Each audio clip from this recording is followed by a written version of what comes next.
So flashing square means it's your turn to serve. One bounce puts it in serve mode for you. Serve like normal. The object of the game is simply to black out your opponent's squares by hitting them with a ball.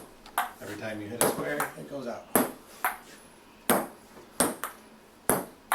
Unlike traditional ping pong, double bounces are okay.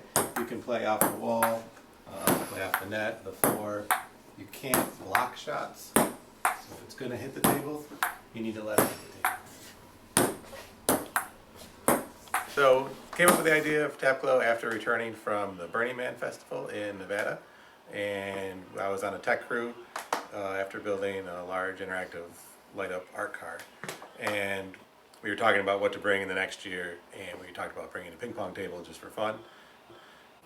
And because it's Burning Man, everything's kind of lights up and is interactive. So I was like, we should make the ping pong table light up and be more fun.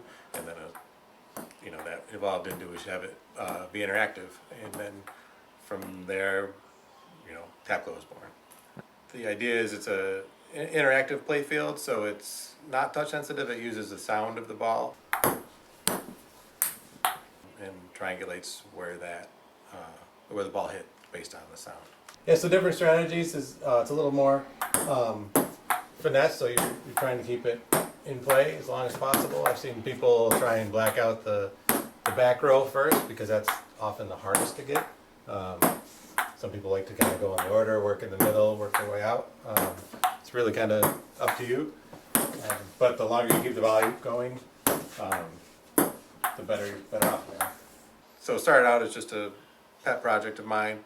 We took it to Maker Faire out in San Francisco a couple years ago. Got a really great feedback from it, and from there we decided to take it to see if we could make it a commercial product.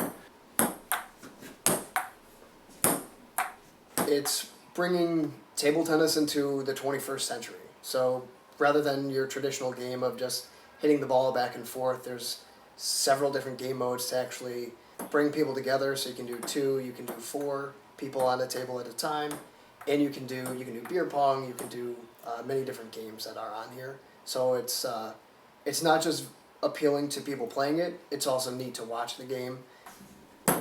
So some of the other games that are in the works is the battleship game, where the board's randomly populated with battleships, and you try and hit them and find your opponent's ships and sink them. Big marketing point for us is that it does draw people in. The places we've had it, when we're set up, there's people playing it the entire time we're set up. So people are naturally drawn to pretty things and pretty lights. So it's a pretty easy draw. Most of the people that play it are novices.